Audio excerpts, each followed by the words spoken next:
성도들 많이 하셨습니까?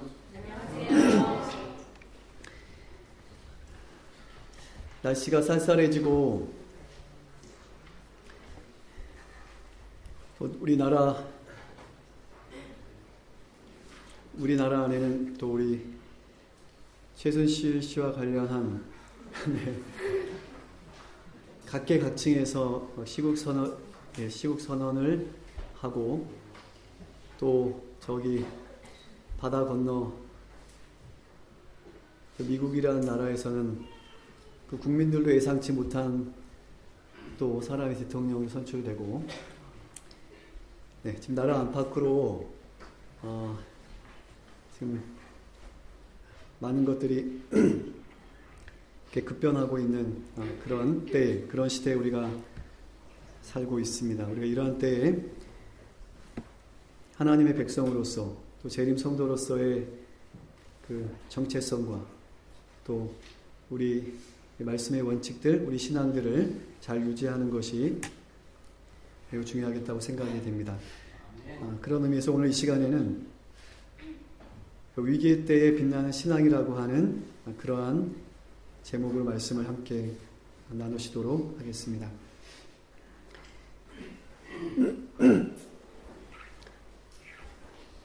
자, 오늘 말씀의 본문은 우리가 잘 알고 있는 엘리야 선지자와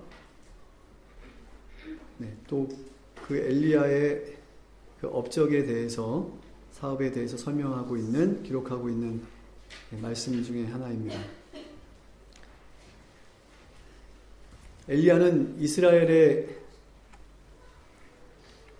어떤 영적인 암흑기에, 이스라엘이 영적으로 가장 깊이 타락하였을 때에 혜성처럼 등장해서 하나님을 위해서 홀로 섰고, 그리고 하나님의 살아계심을 증거하고, 그리고 또 호련히 하늘로 승천한 그런 사람으로 성경이 기록하고 있습니다. 이 엘리야가 사역을 하던 그 시대는 아합 왕이 이스라엘을 다스리고 있던 그런 시대였죠. 그 아합 왕이 이스라엘을 다스리던 그 시대가 얼마나 영적으로 깊이 타락했는지는 우리가 알고 있다고 생각합니다. 근데 오늘 그 영감의 기별 가운데 있는 글을 잠깐 그 기별을 통해서 그 시대가 얼마나 영적으로 깊이 또 이렇게 타락했었는지를 좀 살펴보려고 하는데요. 여기 선지자왕 115페이지에 있는 말씀을 보겠습니다. 점차 쇠약해지는 아합 통치의 가마 아래서 이스라엘은 살아계신 하나님께로부터 멀리 떠나갔고 그들의 행위는 하나님 보시기에 부패하였다. 여러 해 동안 하나님을 존경하고 경외하는 마음을 잃고 있었으므로 이제는 널리 퍼지고 있는 하나님을 모독하는 행위에 반대해서 감히 저희 생명을 내걸고 공공연히 서겠다는 사람이 아무도 없는 것처럼 보였다. 배도의 어두운 그림자가 온 땅을 덮었다. 바알과 아스타롯의 조상은 어디서든지 볼 수 있었다. 사람의 손으로 만든 것들을 예배하는 우상의 신전과 신에게 바친 숲들은 늘어만 갔다. 거짓 신들에게 드리는 제물들의 연기로 인해 공기는 오염되고 해와 달과 별들에게 제사를 드리는 이교 사제술의 술 취한 부르짖음과 산과 부르짖음이 산과 계곡에 울려 퍼졌다.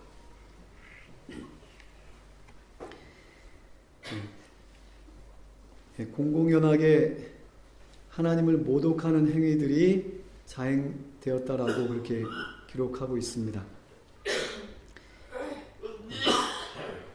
그 전에도 물론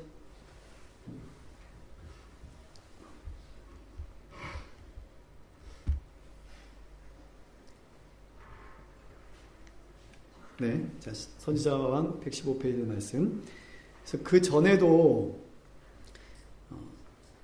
그 이스라엘이 계속해서 하나님을 배반하고 또 우상을 숭배하는 일들이 있었지만 이 아합 왕 시대 때처럼 전 국가적으로 전 국민적으로 공공연하게 이제는 오히려 하나님을 모독하는 그런 행위들을 공공연하게 행했던 때가 없었던 것 같아요. 네. 그 아합 시대 이전에는 하나님도 섬기고 우상도 섬기고 뭐 이렇게 했다면 이 아합 시대 때는 그냥 전 국가적으로 이 우상을 섬기는 일에 혈안이 되어 있었고 그 모든 것들을 지원하고 또 그렇게 되도록 방조한 아합과 또 그의 그 여인 이세벨 그들의 그 악행은 성경에 분명하게 기록을 하고 있는데요. 선지자왕 116페이지에 보면 슬프다 어찌하여 이스라엘의 영광이 떠나갔는고 하나님의 택하신 백성이 이처럼 깊이 배도한 적이 전에는 결코 없었다. 아세라의 선지자 400명 외에도 바알 선지자 450인이 있었다. 이스라엘은 자원하여 여호와를 떠나갔으나 주님께서는 그들을 불쌍히 여기셨으며 여전히 죄에 빠진 그들을 그리워하사 여기 참 놀라운 말씀이 있습니다. 이스라엘은 자원하여 여호와를 떠나갔으나 주님께서는 그들을 불쌍히 여기셨으며 여전히 죄에 빠진 그들을 그리워하사 하는 표현이 있어요. 하나님께서 이 배도의 늪에 깊이 빠진 이 이스라엘 백성들을 그리워했다라고 말씀하세요. 그 북방 이스라엘의 모든 역사가 하나님을 배도하고 우상을 숭배함으로 하나님을 슬프게 했던 그런 역사인데 그 역사 중에서도 가장 깊은 우상 숭배와 배도의 늪에 빠져 있던 그 시대 그 백성들을 하나님께서 그리워하셨다라고 하는 표현을 사용하고 있습니다. 그리워하사 당신의 선지자 중 가장 능력 있는 선지자 하나를 그들에게 보내실 것이었다. 그를 통하여 많은 사람들이 돌아와 저희 조상의 하나님께 충성하게 될 것이었다.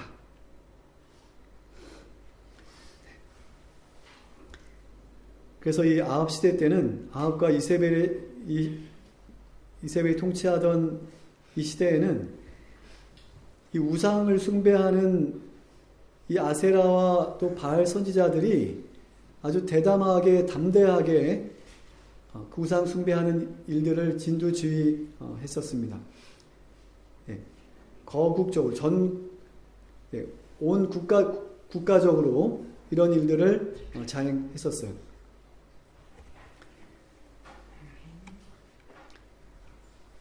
특별히 이들은 바알을 숭배했던 시돈 사람의 왕 엣바알의 딸인 이 이세벨의 전폭적인 지원과 또 이 호의 아래서 이런 이 만행을 국가적인 그런 재난을 가져오게 된 이런 만행들을 자행한 것입니다. 이렇게 이스라엘이 영적인 심각한 위기 상황 가운데 있을 때에 하나님께서 선지자 하나를 보내셨습니다. 그때에 하나님 편에 섰던 유일한 선지자 그 엘리야를 통해서 하나님께서 영적 암흑 시대에 진리의 밝은 빛을 비추게 하셨던 것이죠. 이 위기의 때에 빛을 발했던 이 엘리야의 신앙은 마지막 때를 살아가는 오늘 우리 하나님 백성들에게 우리 신앙의 믿음의 지표가 될 것이라고 생각이 됩니다.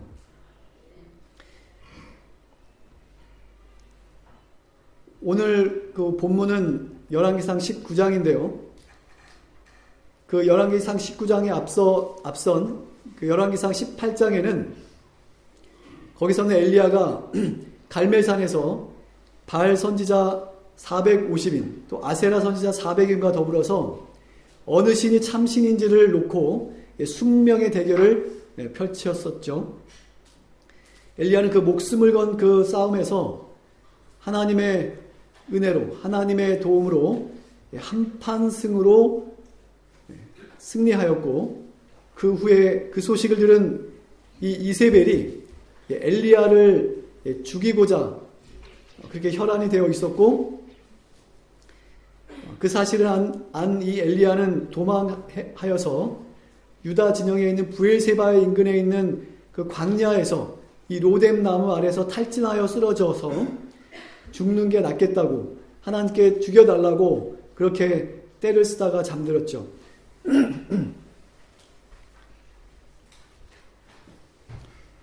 어떤 학자는 엘리야는 천사였다라고 그렇게 말하는 학자도 있지만 정말 보기 드물게 영웅적인 믿음을 나타냈던 이 엘리야도 우리와 같은 연약한 그런 성정을 가진 사람이었기 때문에 자기가 원하던 대로 진행되지 않자 하나님께 이렇게 불평하고 그리고 탈진해가지고 쓰러져 잠들게 된 것입니다. 하나님께서 그 엘리야를 깨우셔서 숯불에 구운 떡과 그리고 물을 마시게 하시고 그리고 그 음식을 먹은 엘리야가 또 힘을 얻어서 약 40일 동안 걸어서 호렙산에 이르게 됩니다. 그것이 열왕기상 18장의 내용이고 그리고 19장으로 넘어오면 이 엘리야가 이 호렙산에 와서 그곳에 있는 한 동굴에서 이렇게 숨어 지냈습니다. 은닉해 있었어요. 그때 하나님께서 엘리야를 찾아오셔서 엘리야야 너 왜 여기 있느냐라고 엘리야에게 이제 질문을 하시는 겁니다.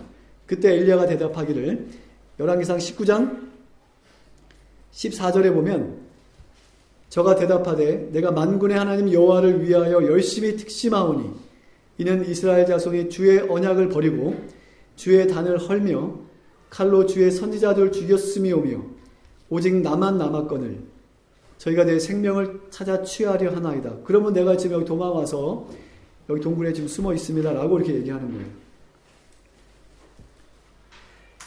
그런데 그 시대에 이 엘리야는 하나님을 믿는 또 하나님을 위해 선 사람이 자신밖에 없다는 사실을 그렇게 생각했음에도 불구하고 이 엘리야는 결코 타협하지 않았어요. 그의 믿음을 하나님을 믿는 그의 믿음과 신앙을 타협하지 않았습니다.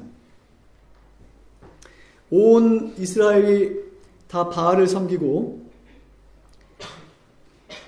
뿐만 아니라 하나님의 단을 성전의 단을 헐고 하나님의 선지자들을 도륙하는 그런 상황에서도 그는 하나님의 대표자로서 아세라와 바알 선지자들과 그들과 목숨을 건 그런 대결을 피하지 않았던 그런 엘리야였습니다.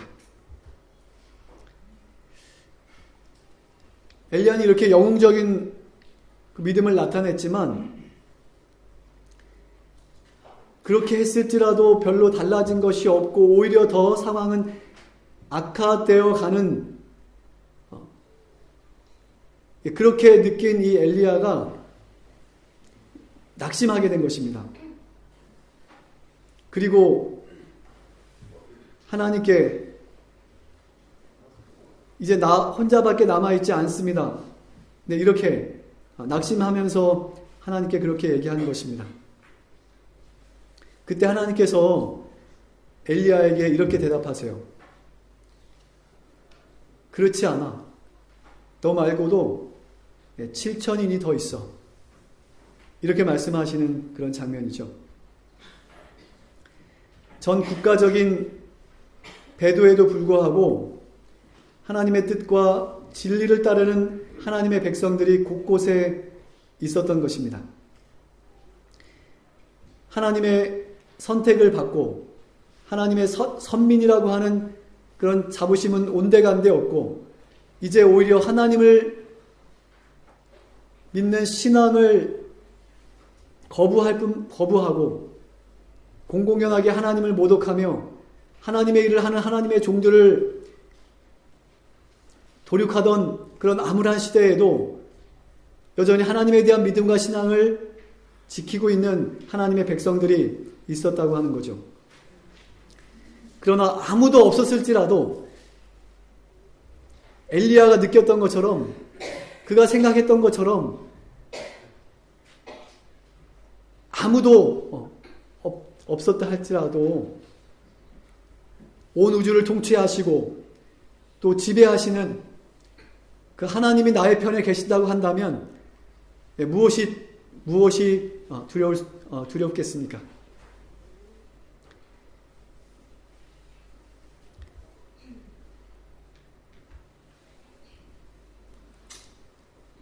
본문에는 바알에 무릎 꿇지 않은 또 그에게 입맞추지 않은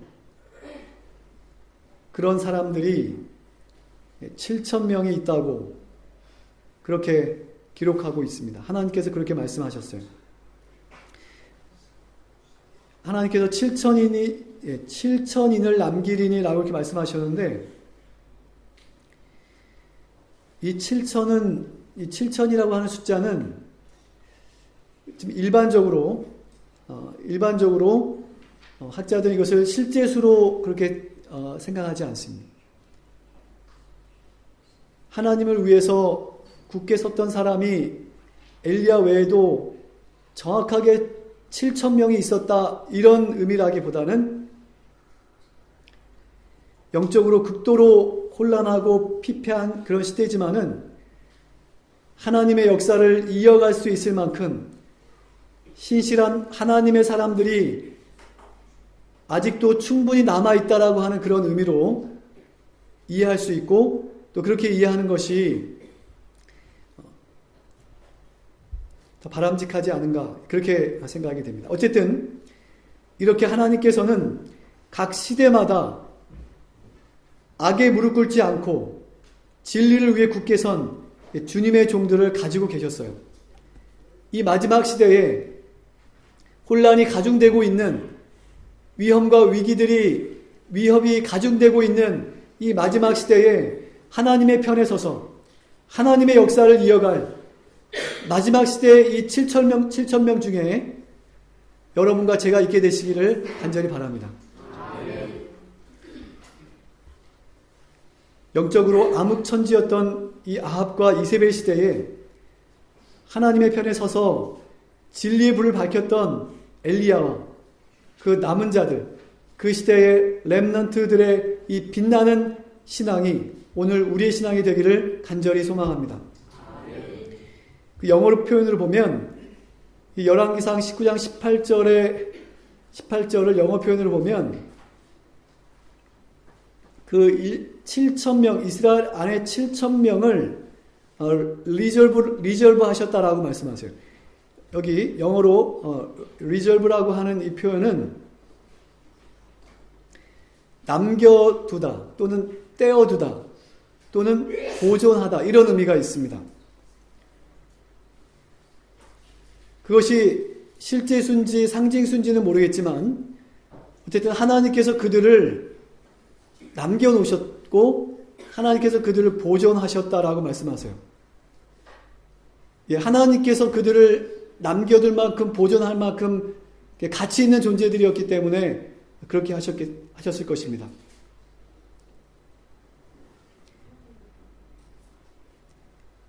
하나님의 역사를 훗날에도 계속해서 이어갈 수 있는 그런 믿음의 사람들을 하나님께서 보존하신 것인데요. 이 마지막 시대에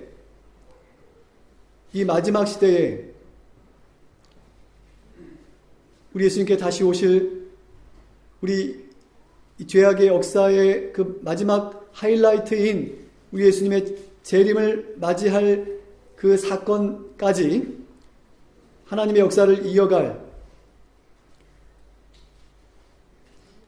그러므로 하나님의 능력으로 보존하기를 기뻐하시는, 그리고 하나님의 뜻과 진리의 원칙이 그들의 정신과 그들의 행동과 그들의 삶을 지배하는, 하나님께서 보존하기를 기뻐하시는 그런 우리 신앙인들 되시기를 간절히 바랍니다. 아멘.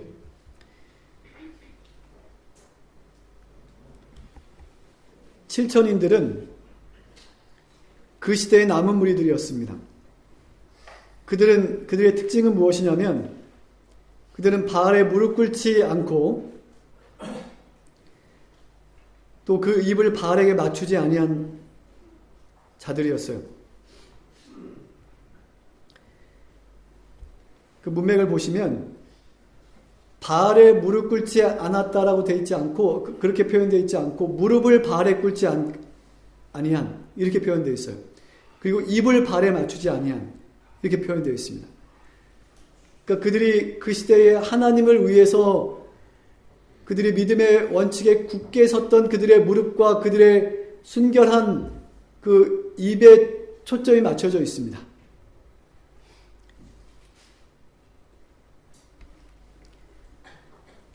그들은 하나님을 믿는 그들의 신앙을 결코 타협하지 않은, 하나님을 대적하는 자들과 결코 타협하지 않은, 일말의 타협도 하지 않은 그런 사람들이었죠. 다니엘과 세 친구들처럼 이들은 그 시대의 다니엘과 세 친구들과 같은 그러한 위대한 믿음의 사람들이었던 것입니다.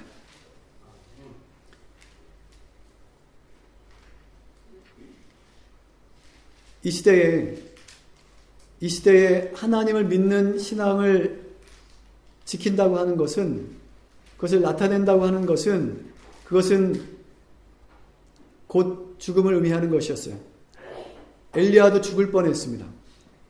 엘리야도 죽을 위험에 있었지만 하나님의 도우심으로 그 생명을 부지할 수 있었는데요.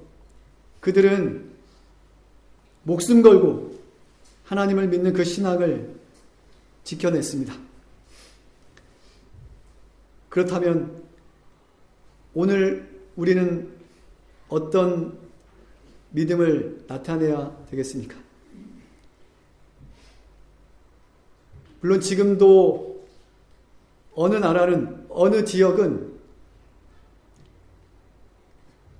우리와 동일한 이 믿음을 지키기 위해서, 유지하기 위해서는 많은 어려움과 고난이 따르고 또는 또 목숨을 내놓아야 되는 그런 곳도 아직 있지만, 오늘 우리는 하나님의 은혜로 신앙의 자유를 누리고 있습니다. 오늘 우리는 목숨 걸지 않아도 우리 믿음과 신앙을 얼마든지 내가 원하기만 한다면 우리 신앙을 지키고 유지할 수 있는 그런 시대에 우리가 살고 있지 않습니까? 여러분, 이 아합 시대뿐만 아니라 각 시대마다 하나님 백성들은 도전과 핍박 앞에 그러나 무릎 꿇지 않고 입맞추지 아니하고 오직 하나님께만 그들의 무릎을 드리고 하나님께만 그들의 신앙을 고백했던 그런 하나님의 백성들, 각 시대마다 있었습니다.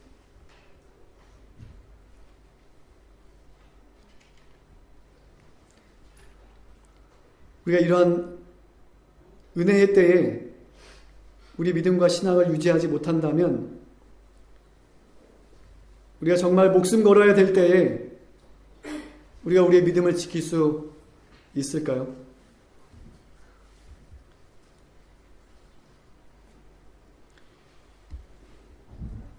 엘리야는 그 시대에 하나님께서 그에게 맡기신 그 사명을 끝까지 감당하고 그에게 맡기신 사명을 끝내고 완수하고, 그리고 그는 불병거를 타고 하늘로 승천했습니다. 혜성같이 나타나서 또 혜성처럼 사라졌어요. 그래서 어떤 학자들은 엘리야를 천사였다, 이렇게 얘기하는 사람도 있습니다.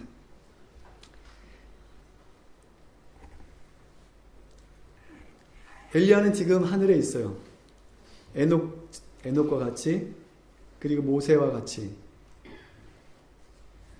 그리고 하나님과 또 예수님과 같이 하늘에 있습니다. 지금 뭐 하고 있을까요, 엘리야는? 정말.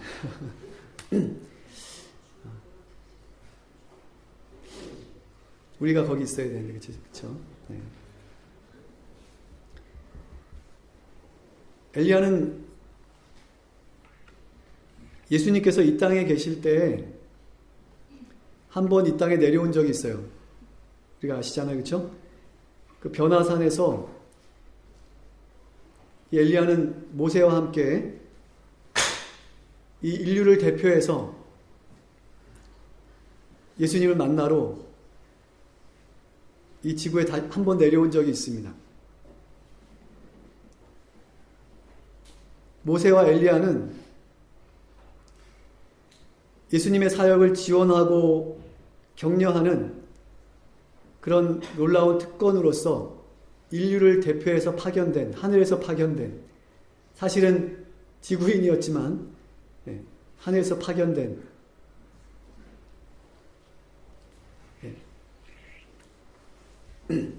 그런 특권을 누렸던 사람들이었습니다. 엘리야가 하나님께 죽는 것이 낫겠다고, 제발 죽게 해달라고 이렇게 때를 쓴 때도 있었는데 얼마나 힘들었으면 그랬을까요? 근데 고생한 보람이 있지 않습니까? 엘리야는 지금 하늘에서 무엇을 하고 있을까요?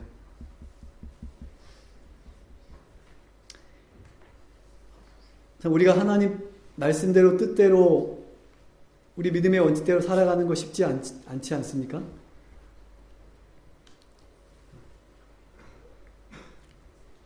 여러분들 힘들고 어려운 거 다 알고 있습니다. 이해하고 있습니다.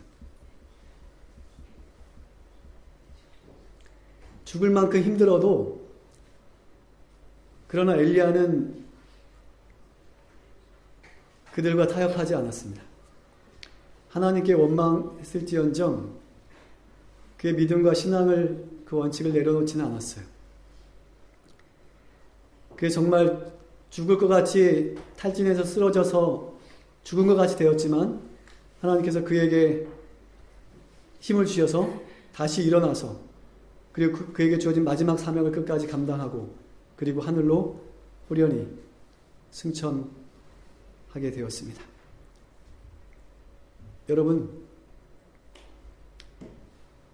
우리가 우리 믿음을 지키고 하나님의 뜻을 따라가는 일에 있어서 정말 죽을 만큼 힘들지라도, 혹 죽는 한이 있어도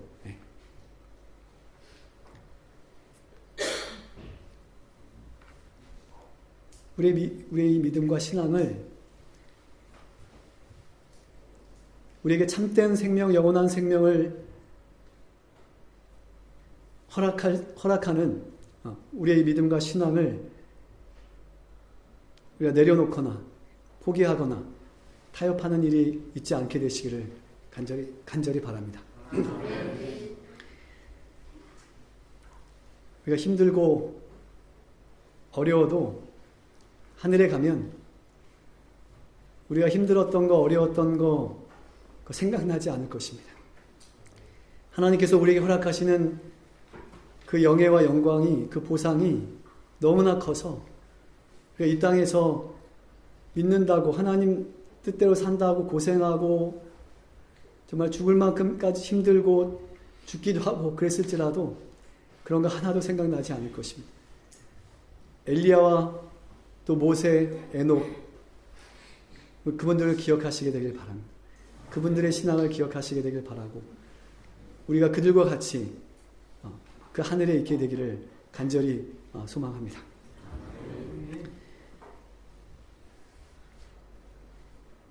우리 신앙에 있어서 작은 타협 또는 한 번의 타협이 얼마나 끔찍한 결과를 가져올 수 있는지를 보여주고 있는 것이 이 중세 종교 암흑기의 역사입니다. 우리가 잘 알고 계시지 않습니까? 이 도표는 계시록의 7교회, 역사적으로 이 교회를 시대별로 이렇게 구분해 놓은 것입니다. AD 31년부터 100년까지를 초기 교회 시대로 그렇게 분류하고요. 이때는 성령의 역사를 통해서 가장 뜨거웠던, 전에도 없고 후에도 없었던 그런 영적인 부흥을 이루었던 때죠. 그리고 에베소 교회 다음에 서머나 교회가 오게 되는데 그때는 심각한 박해가 있었던 그런 시대였어요. 박해가 있었던 때는 오히려 진리의 복음의 순수성을, 그 빛을 지킬 수 있었지만 이 버가모 시대로 가면서 박해가 끝나고 로마 가톨릭 교회를 통해서 기독교가 공인이 되고 그리스도인의 신앙의 자유가 선언된 그 시점부터 해서 그리스도인들이 타협하기 시작하고 그들의 믿음과 신앙의 원칙을 내려놓기 시작하면서 세속화가 시작되게 됩니다. 그 세속화는 더 깊어져서 이 아합 시대처럼 영적인 큰 암흑기가 다시 찾아오게 되죠. 역사는 반복됩니다. 아합 시대 때 있었던, 또 중세에 있었던 그런 영적인 그 암흑은 또 마지막 때에도 우리에게 이르러 올 것입니다.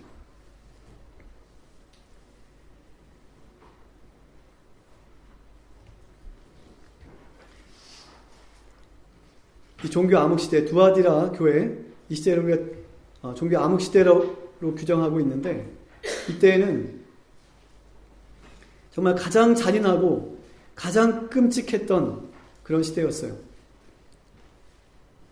그런 일들이 일어났던 시대였어요. 그래서 그때를 우리가 종교 암흑기 또는 영적인 암흑기라고 그렇게 분류하는 것입니다. 우리가 하나의 원칙들, 진리의 하나의 원칙들을 타협하면 결국에는 모든 것이 다 암흑으로 돌변해버리는 것입니다. 모든 것이 다 무너지게 되는 것입니다. 여러분, 지금은 오히려 우리가 무너진 데를 보수해야 할 때입니다. 마지막 때 영적 암흑기가 지금 시시각각으로 우리에게 닥쳐오고 있습니다. 오히려 우리는 무너진 데를 보수하고 다시 우리 믿음의 선진들의 노독들의 그런 신앙을 다시 회복해야 될 때입니다. 그런데 오늘 우리가 우리의 믿음과 신앙을, 그 소중한, 내 목숨보다 더 소중한 그 가치들을 내려놓거나 또는 타협하고 있지는 않습니까?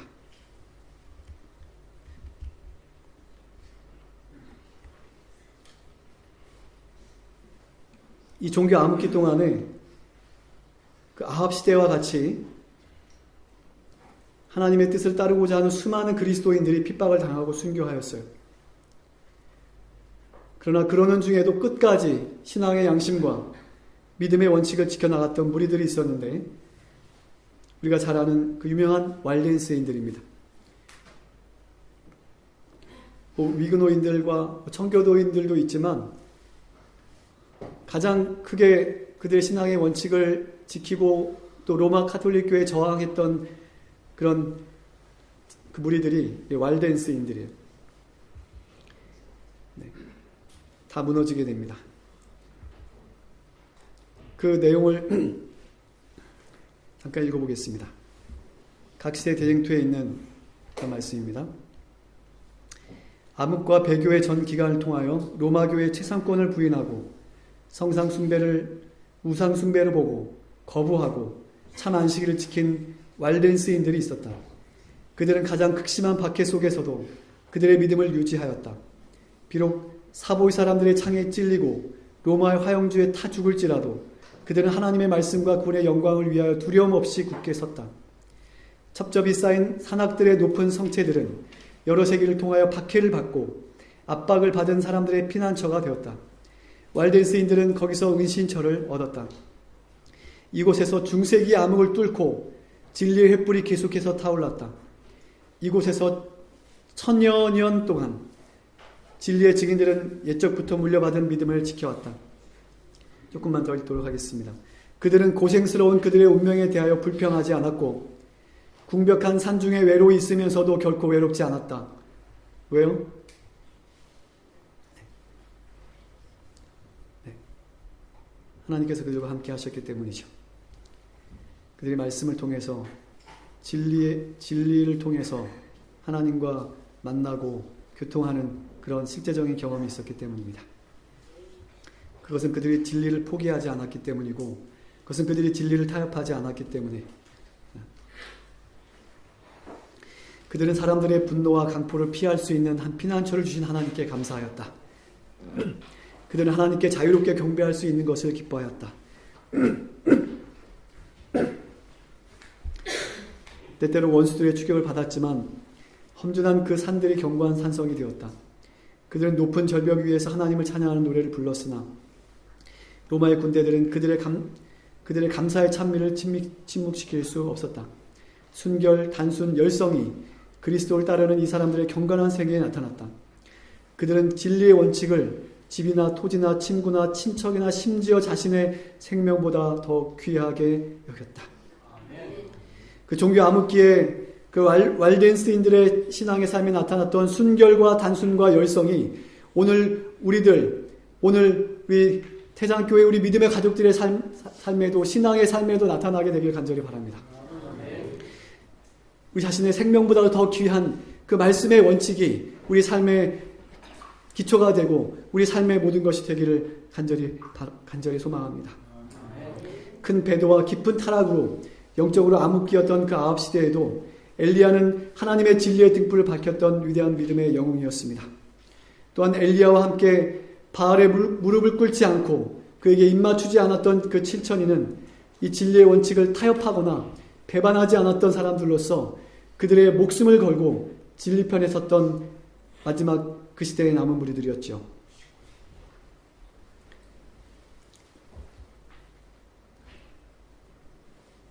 오늘 우리도 이 위기의 때에 엘리야처럼 그리고 하나님께서 남기시고 보존하신 그 7천인처럼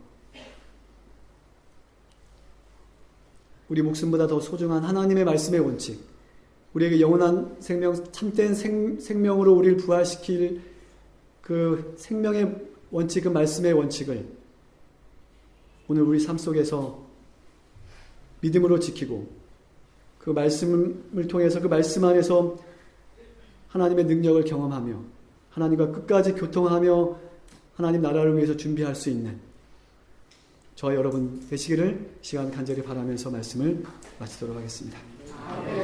기도하시겠습니다.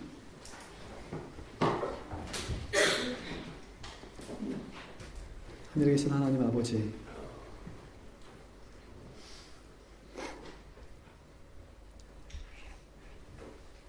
아합의 시대에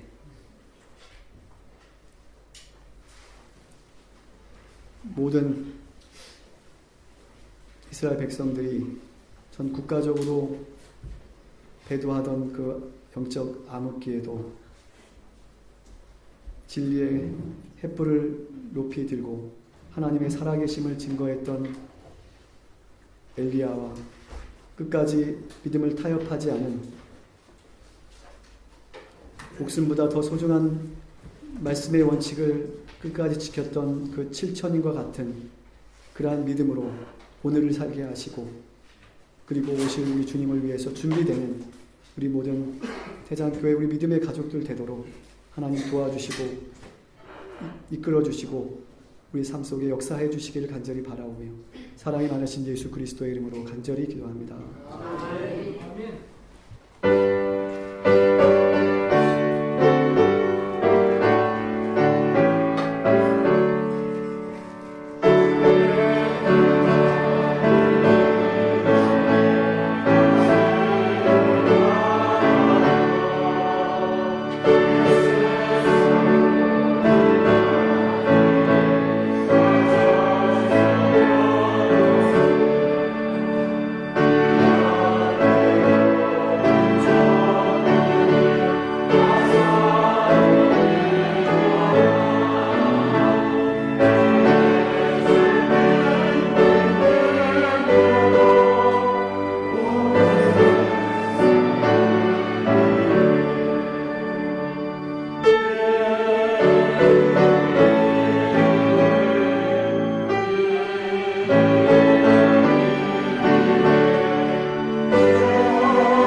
이제는 우리 하나님의 크고 놀라우신 사랑과 예수 그리스도의 십자가의 크고 다함없는 은혜와 성령님의 감동, 감화하심과 교통하심이 우리 머리 숙여 기도하는 우리 모든 믿음의 가족들의 삶 속에 영원토록 함께할지어다.